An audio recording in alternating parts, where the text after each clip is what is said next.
교대 대표 국화입니다. 잘 지내셨나요? 제가 지난번에는 규범형에 대해서 말씀을 드렸는데요. 오늘은 바로 탐구형 아이들에 대한 설명을 좀 드려보도록 하겠습니다. 각각의 유형마다 아이들의 가장 핵심 가치가 하나씩 있었죠. 다 복습해보면 행동형은 자유였고, 규범형은 뭐였죠? 책임감이었죠. 그 다음에 탐구형은 뭘까요? 탐구. 어떤 느낌이 드세요? 이 아이들의 핵심 가치는 바로 호기심입니다. 호기심이 굉장히 많은 아이들이에요. 그래서 보통 아이들이 한참 질문을 많이 하는 시기가 있잖아요. 그것을 떠나서도 이 아이들은 질문이 굉장히 많은 아이들입니다.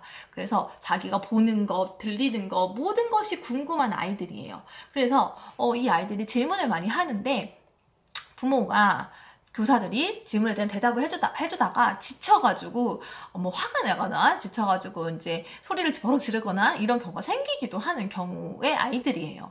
이 아이들이 만약에 이제 입학을 해서 초등학교에 들어가게 되면 이제 수업의 맥락과 상관없이 자기 개인 스스로가 궁금한 것들을 막 아무 때나 질문을 합니다. 이러면 수업이 방해가 되기 때문에 사실 교사의 입장으로서는 조금 힘들 수가 있는 아이들인 거죠. 이 아이들이 궁금하고 호기심이 많은 아이들이라는 거 그거를 좀 생각을 하시면 되고요. 그래서 이 아이들은 어떤 아이들이냐면 굉장히 깊이 생각하는 아이들이에요. 어떤 것을 탐구형을 어떻게 표현하냐면 수심이 깊은 바다와 같다라고 이야기하거든요.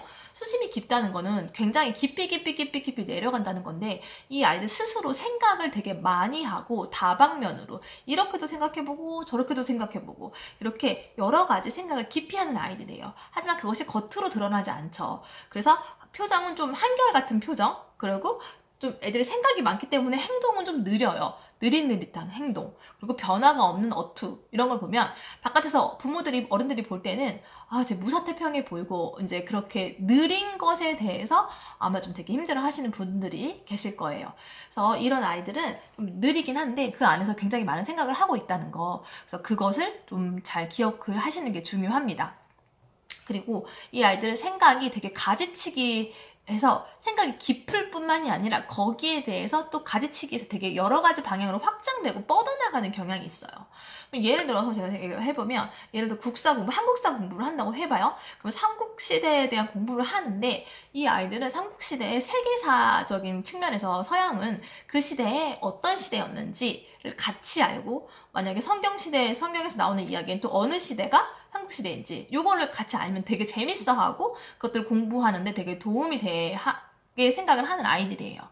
그래서 이렇게 아이들이 좀 이렇게 수업 관련할 때는, 공부할 때는 교과서에 나온 것 이외의 것들을 알고 싶어 하는데, 그럴 때 보통 부모님들 같은 경우에 그거 몰라도 돼, 그거는 시험에 나오지 않아, 그거는 그냥 책에 나온 것만 하면 돼, 이렇게 이야기하기보다는 넓게 가지치기를 끝없이 뻗어나가서 공부할 수 있도록 도와주시는 거. 그렇게 공부하면 사실 시간이 되게 많이 걸리고 좀 느리죠. 근데 느리다고 생각을 하지 마시고 오히려 느리게 하기 때문에 더 깊고 뿌리가 단단할 수 있다는 거, 그걸 좀 기억해 두시면 도움이 될 겁니다. 그리고 이 아이들은 제가 생각이 깊다고 했기 때문에 무엇을 결정할 때 굉장히 신중하게 결정을 해요. 그리고 신중하게 결정을 하고 나서 후회도 많이 하지 않습니다. 그래서 한 가지 방면으로만 생각하는 게 아니라 이렇게 저렇게 이렇게 굉장히 입체적인 사고 구조를 가진 아이들이에요. 그래서 이것도 고려하고 저것도 고려해서 결정을 하는 거기 때문에 시간은 많이 걸리지만 후회를 많이 하지 않는다는 것.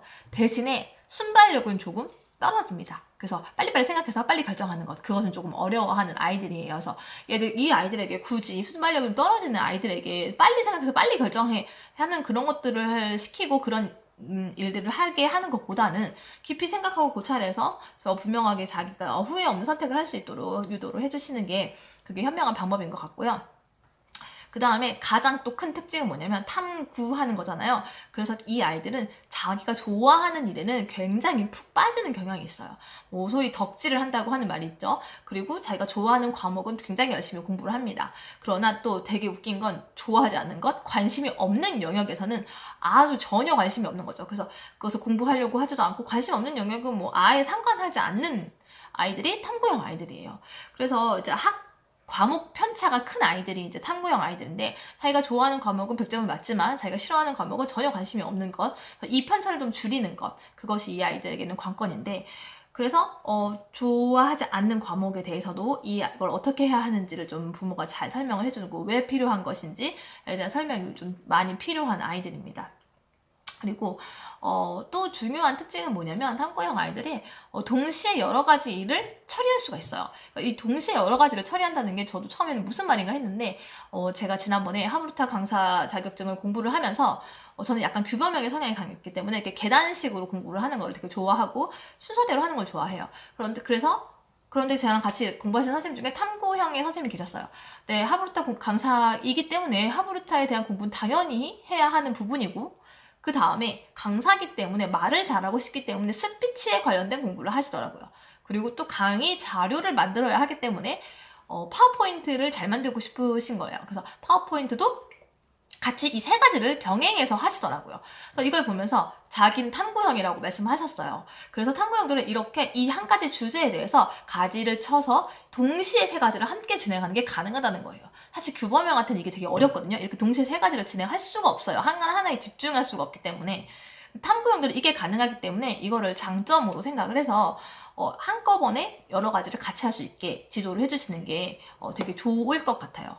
이게 단점으로 되면은 어느 하나도 제대로 못하고 끝나버리는 경우가 될 수 있어요.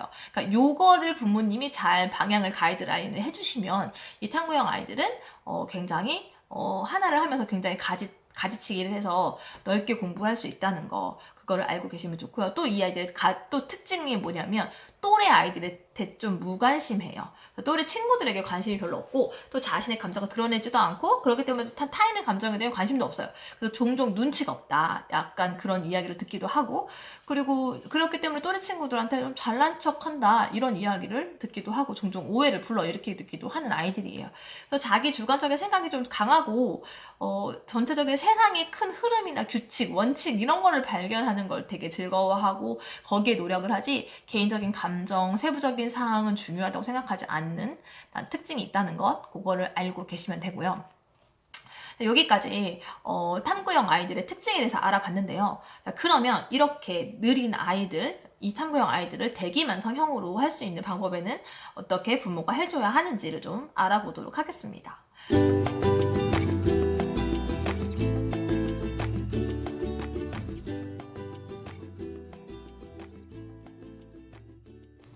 가장 먼저 하셔야 되는 거는 아이들의 큰 그릇을 좀 이해해 주시는 거예요. 아이가 학교 공부와 상관없는 것에 대해서까지 알고 싶어 하는 것을 이해해 주는 거죠.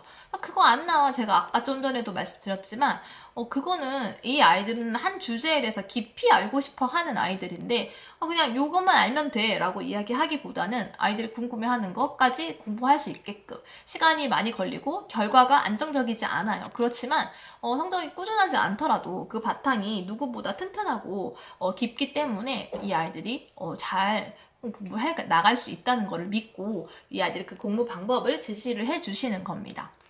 그리고 관심 분야가 많아요. 궁금한 게 많고 그렇기 때문에 이거를 정확하게 부모가 이렇게 방향을 잡아주지 않으면 여기로 갔다 저기로 갔다 여기로 갔다 방향을 못 잡고 막 헤매다가 결국엔 아무것도 못하는, 이것저것 조금씩 손대보고 아무것도 해놓은 게 없는 이런 상황이 될 수도 있으니까 그런 방향 설정만 좀 잘해주시는 것, 그것이 좀 중요한 유형의 아이들입니다. 그리고 아까 제가 두 번째로 멀티가 가능하게 해주자. 멀티가 가능하게 한다는 건 한 번에 여러 가지 일을 동시에 하는 건데 이 한 주제에 대해서 이 아이가 아까 제가 말씀드렸던 하브루타 강사 준비를 하시는 선생님이 파워포인트 연습과 스피치 연습과 그 강사 과정 공부를 같이 하신 것처럼 이렇게 여러 가지를 한 주제, 자기가 관심 분야에 대한 주제에 대해서 여러 가지를 한꺼번에 할 수 있게 해주는 거, 이렇게 할 수 있도록 독려를 해주면 충분히 해낼 수 있는 아이들이라는 거, 그거를 기억을 하시면 되고요. 그 다음에 이 아이들은 좀 너무 깊게 생각하고 너무 여러 방면을 고려하다 보니까 그것이 조금 가볍게 생각하는 훈련을 좀 하는 게 좋아요. 너무 다 모든 거를 쉽게 생각할 수는 없지만 예를 들어서 시험을 볼 때에도 이럴 수도 있지 않을까? 혹은 저럴 수도 있지 않을까 하고 온갖 것을 다 고려하다가 헷갈리다가 결국엔 틀린 답을 고르는 경우가 이 아이들의 경우에 가장 많거든요. 그러니까 이 아이들에게 그때는 시험 볼 때는 출제자의 의도만을 제대로 파악하고 답을 맞추는 것을 가르쳐 주는 거죠. 그래서 이제 좀 가볍게 생각하도록 하는 것도 좋습니다. 그리고 공부를 할 때 이 아이들은 전체적인 흐름과 맥락을 알고 나면 세부적인 걸 파고드는 걸 별로 안 좋아해요. 큰 흐름을 좋아하기 때문에. 근데 그 수학 공식을 공부를 할 때 설명을 듣고 아 그렇구나 하고 다 이해했지만 문제를 푸는 건 너무 싫어하는 거죠. 자기가 막상 그 공식을 가지고 문제를 풀게 하면 그거는 왜 해야 되는지 모르겠고, 그러나 공식만 이해했다고 문제를 풀 수 있는 건 아니라는 거. 그래서 그것까지 갈 수 있도록 지도를 해주시는 게 중요합니다. 그리고 이 아이들은 조금 경쟁심이 좀 있어요. 그래가지고 자기보다 잘하는 아이들과 공부하게 하는 게 좋아요. 자기보다 잘하는 아이랑 공부를 했을 때 주눅이 들어서 더 못하게 되는 아이가 있는 반면에 탐구형 아이들 같은 경우는 좀 경쟁심이 있어서 그 아이를 보고 나도 잘하고 싶다라는 욕구가 샘솟게 되기 때문에 좀 잘하는 아이들과 함께 어울려서 공부하게 해주고, 그랬을 때 또 이 아이들 입체적으로 생각한다고 했잖아요. 그래서 또 금방 따라잡는 걸 볼 수가 있습니다. 그리고 과목의 편차가 큰 거는 어떻게 해결을 해야 하냐면, 그 과목을 별로 관심 없는 주제나 그런 과목을 평소에 자기가 하고 싶어 하는 것과 어떤 관련이 있는지에 대해서 분명하게 인식을 하면 그 과목에 관심을 갖게 시작하는 경우가 많아요. 어떤 그 학문에 다 연관성이 있기 때문에 그걸 잘 찾아서 아이에게 설명을 해주시면 공부할 때도 되게 많이 도움이 될 겁니다. 그래서 오늘은 탐구형에 대해서 알아봤는데요. 탐구형 아이들의 핵심 가치는 아까 호기심이었죠. 호기심 많은 그 아이들, 그들의 생각과 관심, 속도를 부모가 인정해 주셔야 하는 게 가장 우선입니다.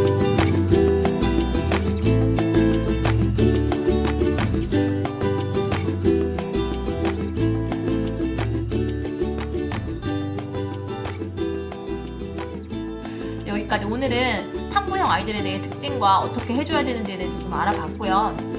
다음 시간에는 이상형 아이들에 대한 이야기도 좀 해보도록 하겠습니다. 끝까지 들어주셔서 감사하고요. 영상이 도움이 되셨다면 좋아요와 구독은 저에게 큰 힘이 됩니다. 감사합니다.